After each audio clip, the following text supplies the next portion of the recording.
전 세계가 한국의 결단에 충격에 빠졌습니다. 다 무너져가는 낡은 다리를 대신할 새로운 다리를 짓는 건 말도 안 된다며 세계는 고개를 내저었죠. 이유는 다양했습니다. 기술적으로 불가능해 수익성도 없다는 말까지 이런저런 이유로 이 프로젝트는 불가능이라는 낙인이 찍힌 거죠. 바닷물과 민물이 만나는 지점이라 빠른 부식과 집안의 불안정 때문에 미친 기술을 가진 건설사라도 못 해낼 거라고 했습니다. 하지만 그때 한국은 결단을 내렸고 생명을 구하는 다리를 만들어냈죠. 도대체 그곳에서 내린 한국의 결단은 무엇이었을까요? 영상을 보기 전 구독과 좋아요 눌러주시면 영상을 제작하는 데 있어 큰 힘이 됩니다. 저는 마리암 은도과입니다. 탄자니아 다르에스살람 교통청에서 일하는 공무원이죠. 아니, 정확히는 교통청 국장입니다. 그런데 이 자리가 저에게는 매일매일이 지옥 같은 나날이었어요. 아침에 출근하면 제일 먼저 울리는 게 전화벨이었습니다. 시민들의 항의 전화였죠. 국장님 때문에 우리 아버지가 병원 못 가서 돌아가셨다고 울부짖는 목소리. 제 아들이 직장에 지각해서 잘렸다고 화내는 어머니. 하루에 47통씩 걸려오는 이런 전화들을 받으면서 저는 정말 견디기 힘들었습니다. 왜 이런 일이 벌어졌냐고요? 바로 셀렌더 다리 때문이었어요. 우리 다르에스살람에는 딱 하나뿐인 다리가 있는데 모든 교통이 그 다리로만 몰렸거든요. 그래서 평소에도 막히는데 응급 상황이 생기면 정말 답이 없었습니다. 어느 날은 구급차가 1.2km를 가는데 1시간 47분이나 걸렸어요. 임신부가 애를 낳으려고 하는데 병원에 못 가서 다리 위에서 출산을 한 적도 있었죠. 화재가 났는데 소방차가 못 가서 건물이 다 타버린 일도 부지기수였습니다. 저는 이런 일들이 일어날 때마다 정말 미안하고 또 미안했어요. 제가 교통청 국장인데 시민들을 이렇게 고생시키고 있다는 게 너무 마음이 아팠거든요. 그래서 매일 밤 집에 와서는 베개를 적시며 울었습니다. 남편은 그런 저를 보면서 그만 그 자리에서 내려오라고 했어요. 20해 동안 교통행정만 해왔는데 아무것도 해결 못하고 있으니까 답답하다고 하더라고요. 동료들도 마찬가지였습니다. 마리암, 이제 그만 포기하라고 말하는 사람들이 하나둘씩 늘어갔죠. 특히 남자 동료들은 더 심했어요. 여자가 무슨 교통을 안다고 국장 자리에 앉아있냐는 식으로 저를 무시했습니다. 회의 때도 제 의견은 들으려고 하지 않았어요. 그럴 때마다 저는 정말 화가 났지만 참을 수밖에 없었습니다. 그런데 더 큰 문제가 있었어요. 이 다리를 새로 지으려고 해도 아무도 하려고 하지 않는다는 거였습니다. 바닷물과 민물이 만나는 지점이라 염분 때문에 다리가 금방 썩어버린다는 거예요. 거기다 조류도 너무 세고 땅도 불안정해서 세계 유명한 건설 회사들이 다 포기했다고 하더라고요. 그러던 중에 정말 희망이 생겼습니다. 일본의 대형 건설 회사에서 먼저 와서 조사를 해보겠다고 했거든요. 저는 정말 기뻤어요. 드디어 이 문제가 해결될 수 있겠구나 싶었죠. 그런데 석 달 만에 일본 회사에서 연락이 왔습니다. 죄송하지만 이 프로젝트는 불가능하다고 하더라고요. 기술적으로 너무 어렵고 위험 부담이 크다면서 철수한다는 통보였어요. 저는 그 소식을 듣고 정말 허탈했습니다. 그 다음에는 중국 회사가 왔어요. 중국은 워낙 토목 공사를 잘한다고 소문이 나 있어서 이번에는 될 거라고 생각했습니다.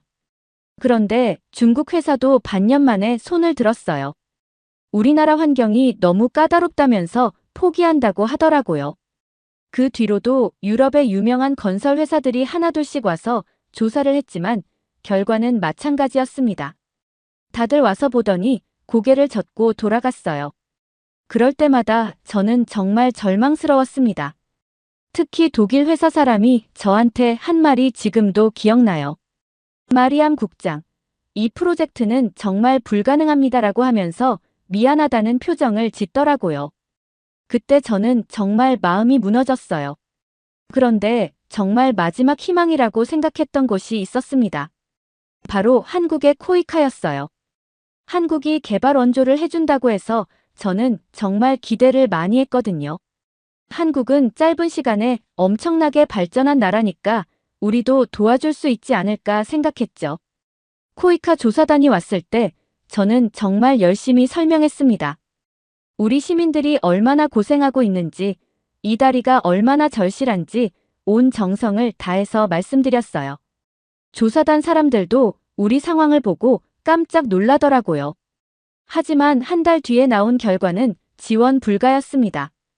기술적인 난이도가 너무 높고 예산도 많이 든다면서 다른 프로젝트를 추천해주겠다고 하더라고요. 그때 저는 정말 세상이 무너지는 것 같았어요. 그날 밤 저는 사직서를 썼습니다. 20회 동안 이 일만 해왔는데 결국 아무것도 못했구나 싶어서 너무 자책스러웠거든요. 창밖으로 보이는 끝없는 차 대기열을 보면서 저는 정말 무력감을 느꼈습니다. 남편한테 사직서 쓴 얘기를 하니까 그러게 진작 그만뒀어야 했다고 하더라고요. 동료들도 마리암이 드디어 포기하는구나 하는 표정들이었어요. 한국마저 포기했으니 이제 정말 답이 없다는 분위기였죠.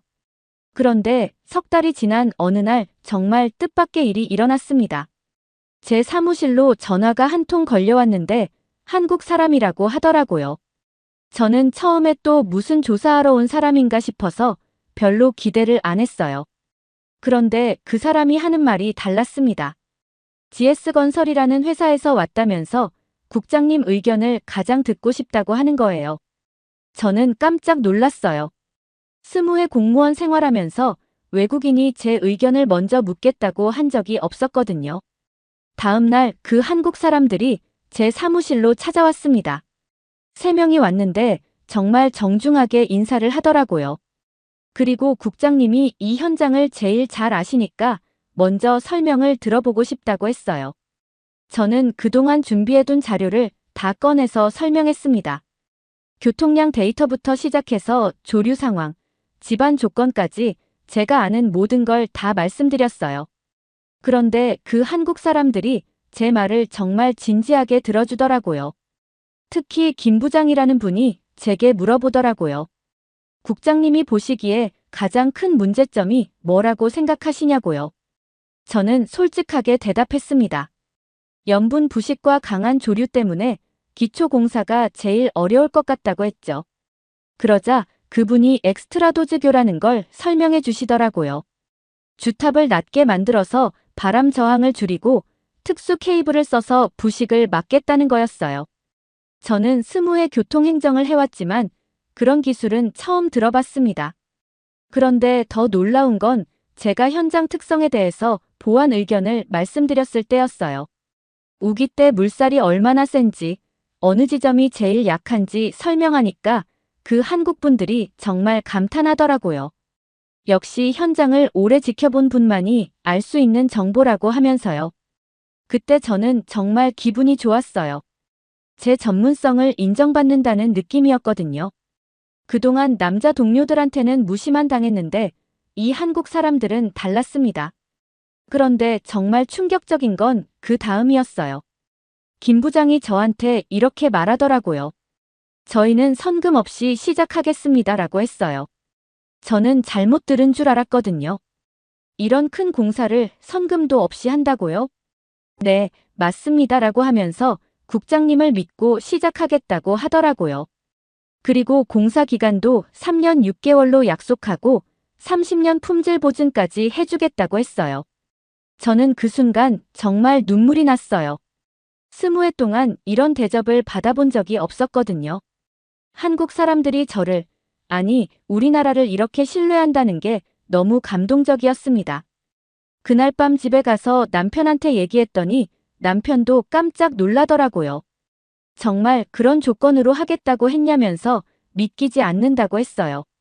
저도 사실 반신반의했지만 뭔가 희망이 생기는 것 같았습니다. 그런데 문제는 우리나라 국회였습니다. 한국 회사와 계약하겠다고 보고를 올렸더니 난리가 났어요. 국회의원들이 저를 불러서 따지기 시작하더라고요. 무케시 의원이라는 분이 제일 심했어요. 여자 국장이 또 헛된 꿈 꾸고 있다면서 저를 비웃더라고요. 그동안 얼마나 많은 회사들이 포기했는데 한국 놈들이 뭘 할 수 있겠냐고 했어요. 그리고 더 화나는 말을 했습니다. 마리암이 한국 놈들한테 나라 팔아먹으려고 한다고 하더라고요. 중국처럼 우리나라를 빚더미에 빠뜨리려는 거 아니냐면서 말이에요. 저는 정말 화가 났지만 참았습니다. 대신 제가 20해 동안 모아둔 교통 데이터를 다 가져갔어요. 그리고 국회에서 발표를 했죠. 현재 우리 다리를 하루에 10만 대가 지나간다고 설명했습니다. 설계 용량의 3배가 넘는 거라고요. 그래서 평균 대기 시간이 2시간이 넘고 응급 차량도 제때 못 간다고 했어요. 그런데 무케시 의원이 또 비아냥거리더라고요. 그런 건 우리도 다 안다면서 해결책은 뭐냐고 했어요. 저는 그때 정말 속이 끓었지만 차근차근 설명했습니다. 한국의 GS건설이 제시한 엑스트라도즈교 기술에 대해서 말씀드렸어요. 낮은 주탑으로 바람 저항을 줄이고 특수 케이블로 부식을 방지한다고 했죠. 그리고 모듈화 공법으로 공기를 단축할 수 있다고 설명했습니다. 그러자 다른 의원이 끼어들더라고요. 그런 기술이 정말 가능하냐면서 의심스럽다고 했어요. 저는 그때 정말 답답했어요. 제가 아무리 설명해도 믿으려고 하지 않으니까요. 그래서 저는 한국 회사 사람들한테 부탁했습니다. 국회에서 직접 기술 설명회를 해달라고 했어요. 김 부장이 흔쾌히 승낙해 주더라고요. 일주일 뒤 국회에서 설명회가 열렸습니다. 김 부장이 와서 정말 자세하게 설명해 주더라고요. 컴퓨터로 시뮬레이션도 보여주고 다른 나라 성공 사례도 말씀해 주셨어요. 그런데 무케시 의원이 또 트집을 잡더라고요. 말로만 하지 말고 증명해 보라고 했어요. 그러자 김 부장이 놀라운 제안을 했습니다. 축소 모형을 만들어서 실제로 보여드리겠다고 하더라고요. 2주일 뒤에 정말 축소 모형을 가져왔어요. 실제 강물에 띄워서 조류 테스트도 해보고 하중 테스트도 해보더라고요. 국회의원들이 그걸 보고는 입을 다물지 못했어요. 저는 그때 정말 시원했습니다. 그리고 마지막에 이렇게 말했어요. 저는 20해 동안 매일 밤 울었습니다. 시민들 때문에 미안해서요. 이제 희망을 보여드리겠습니다. 라고 했죠. 그러자 분위기가 완전히 바뀌었어요. 무케시 의원도 더 이상 반대하지 못하더라고요. 다른 의원들도 찬성 쪽으로 돌아섰어요. 투표 결과 찬성이 압도적으로 많았습니다. 드디어 한국과 정식 계약을 체결할 수 있게 됐어요. 저는 그날 정말 기뻤습니다. 20해 만에 처음으로 희망을 볼 수 있었거든요. 공사가 시작되고 석 달이 지났을 때 정말 큰 문제가 생겼습니다. 우기가 시작된 거예요. 하루에 200mm씩 비가 쏟아지더니 강물이 엄청나게 불어났어요. 그런데 더 큰 문제는 기초 치마가 20cm나 밀렸다는 거였습니다. 한국 기술자들이 측정해 보더니 예상보다 조류가 훨씬 세다고 하더라고요. 이대로는 위험하다면서 공사를 중단해야 한다고 했어요. 그리고 정말 끔찍한 일이 벌어졌습니다. 수중 작업을 하던 현지 인부가 다쳤어요. 물살에 휩쓸려서 다리를 크게 다친 거였죠. 다행히 목숨은 건졌지만 병원에 실려가는 모습을 보니 제 마음이 너무 아팠어요. 언론에서는 난리가 났습니다. 역시 안 된다고 대서특필하더라고요. 한국 회사도 결국 포기할 거라면서 마리암 국장의 무모한 도전이 결국 실패로 끝났다고 보도했어요. 무케시 의원은 더 심했어요. 기자회견을 열어서 여자라서 이런 일이 벌어진다고 했어요. 애초부터 무리였다면서 저한테 책임을 지고 사임하라고 했죠. 저는 정말 절망스러웠어요.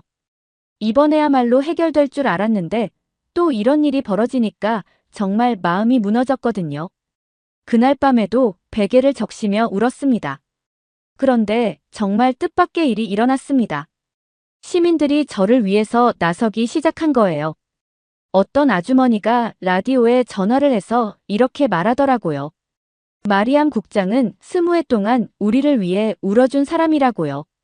그 뒤로 시민들의 목소리가 하나둘씩 나오기 시작했어요. 마리암 국장 지키기 캠페인이라는 게 생겼어요. 사람들이 교통청 앞에 모여서 저를 응원해 주더라고요. 한 대학생이 제게 편지를 써줬는데 정말 감동적이었어요. 국장님은 포기하지 마세요라고 하면서 우리가 국장님을 믿고 있다고 했어요. 그 편지를 읽고 저는 또 울었습니다. 김 부장도 저한테 와서 말하더라고요. 국장님, 저희가 72시간 안에 해결책을 찾겠습니다라고 했어요. 포기하지 말라고 하면서 꼭 성공시키겠다고 약속해 주더라고요. 정말 72시간 만에 해결책이 나왔어요. 코어 파일을 추가로 받고 임시 조류 차단막을 설치하겠다고 하더라고요. 그리고 잠수 전담팀을 따로 만들어서 수중 보강 작업을 하겠다고 했어요. 가장 놀라운 건 한국에서 특수 잠수 장비를 공수해왔다는 거였어요. 수심 15m에서도 안전하게 작업할 수 있는 장비라고 하더라고요. 그 장비값만 해도 엄청날 텐데 한국에서 다 부담해 주더라고요. 45일 만에 완전히 안정화됐습니다.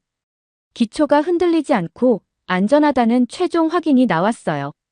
그때 시민들이 교통청 앞에서 환호를 질렀어요. 우리의 마리암이라고 외치면서요. 무케시 의원도 더 이상 뭐라고 할 수 없었어요. 한국 기술진들이 정말 대단하다는 걸 보여줬거든요. 저는 그때 정말 고마웠습니다. 시민들과 한국 사람들 모두에게요. 기초 공사가 끝나고 본격적인 공사가 시작됐을 때 저는 매일 현장에 나갔습니다. 새벽 5시에 일어나서 건설복을 입고 현장으로 갔어요. 김 부장이 깜짝 놀라더라고요. 국장님이 직접 나오실 필요 없다고 하는데 저는 고집을 부렸어요.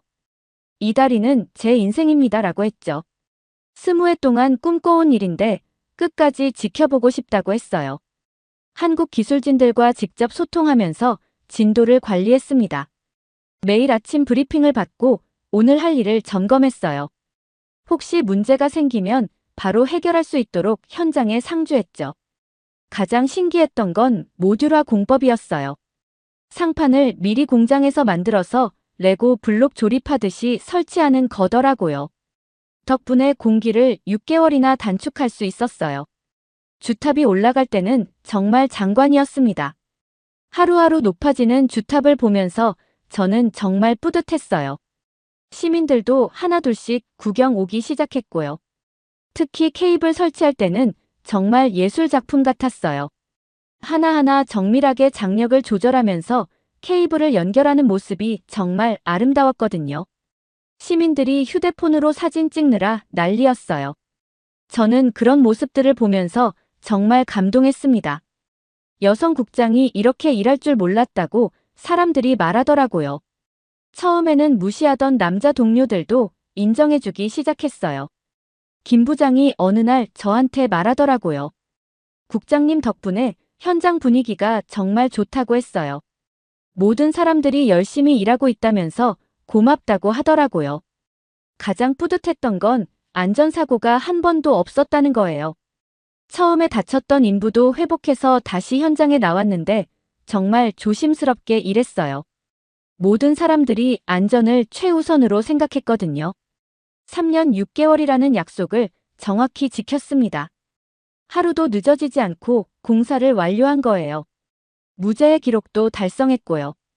한국 사람들이 약속을 지키는 모습을 보면서 정말 감동했어요. 완공이 가까워지면서 저는 정말 설렜습니다. 20해 동안 꿈꿔온 일이 드디어 현실이 되는 거니까요. 매일 현장에 나가서 보는 다리가 점점 완성되어 가는 모습이 정말 아름다웠어요. 다리가 거의 완성되어 갈 때 시민들 사이에서 재미있는 일이 벌어졌습니다. 이 다리 이름을 뭐라고 할지 토론이 시작된 거예요. 처음에는 코리아 브릿지라고 부르자는 사람들이 많았어요. 그런데 어떤 시민이 마리암 브릿지라고 부르자고 제안했습니다. 20해 동안 이 일을 위해 헌신한 마리암 국장의 이름을 따서 부르자는 거였어요. 저는 그 소식을 듣고 정말 당황했어요. 라디오에서도 여론조사를 했는데 마리암 브릿지가 1등이었어요.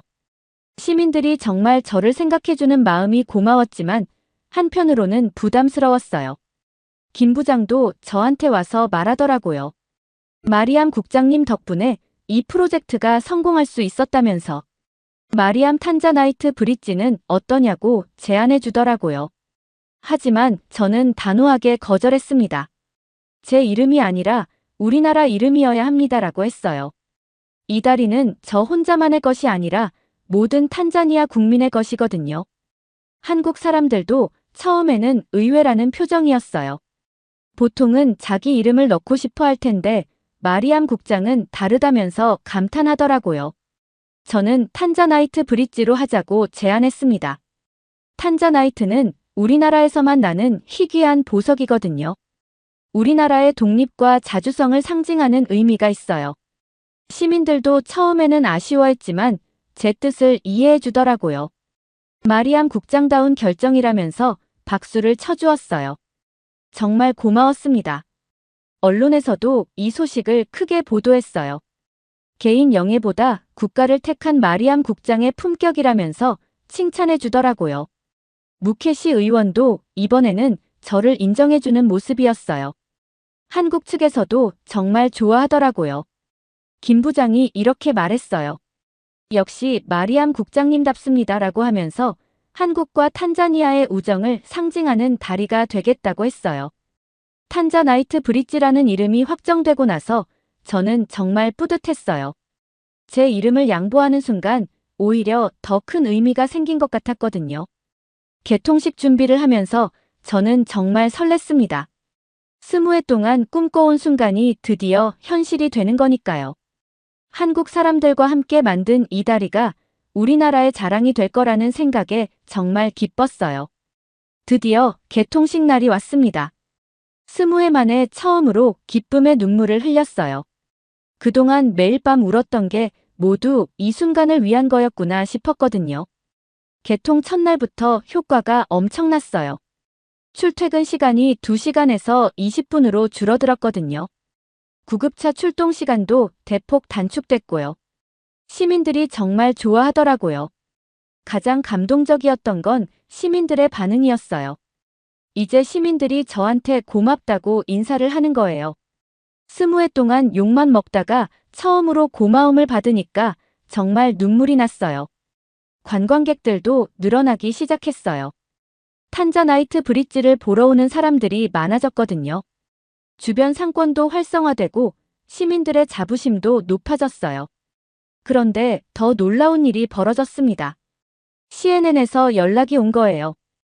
아프리카 여성 리더십 특집으로 저를 인터뷰하고 싶다고 하더라고요. BBC와 알자지라에서도 취재 요청이 왔어요. 세계은행에서도 연락이 왔어요. 자문위원을 해달라는 제안이었어요. 아프리카 인프라 개발에 대한 조언을 해달라는 거였죠. 저는 정말 꿈만 같았어요. 한국과의 관계도 더욱 좋아졌습니다. 대통령이 직접 저를 탄자니아 한국 인프라 협력 특별대사로 임명해 주셨어요. 정말 영광스러웠어요. 케냐와 가나, 르완다에서도 연락이 왔어요. 우리나라와 한국의 성공 사례를 배우고 싶다는 거였어요. 한국 회사들이 연쇄적으로 수주를 받기 시작했어요. 니켈과 히토류 공동개발 협정도 체결됐습니다. 우리나라 자원을 한국 기술로 개발하는 거예요. 교역량도 300%나 늘어났어요. 가장 뿌듯한 건 인재양성 프로그램이에요. 한국에서 우리나라 공대에 기술센터를 만들어주기로 했거든요. 젊은이들이 한국 기술을 배울 수 있게 된 거예요. 여러 나라에서 강연 요청도 들어와요. 여성 공무원들의 롤모델이 되어달라는 거죠. 우간다와 에티오피아에서도 초청장이 왔어요. 지금 저는 매일 웃으면서 출근합니다. 20회 동안 매일 울었지만 이제는 정말 행복해요. 한국이 저의 인생을 완전히 바꿔준 거거든요. 시민들도 이제 저를 보면 웃으면서 인사해요. 마리암 국장님 덕분이라고 하면서 고맙다고 해요. 그럴 때마다 저는 정말 뿌듯해요. 우리는 다리를 놓은 게 아니라 미래를 세웠습니다. 한국과 탄자니아의 우정으로 만든 이 다리가 앞으로도 계속 우리에게 희망을 줄 거라고 믿어요. 정말 감사합니다. 이번 사연은 여기까지입니다. 오늘 사연은 어떠셨나요? 오늘의 사연이 마음에 드셨다면 좋아요 한번 부탁드립니다. 여러분의 좋아요와 구독은 영상을 만드는데 큰 힘이 됩니다. 긴 영상 시청해주셔서 감사합니다. 오늘도 행복이 넘치는 하루 되세요.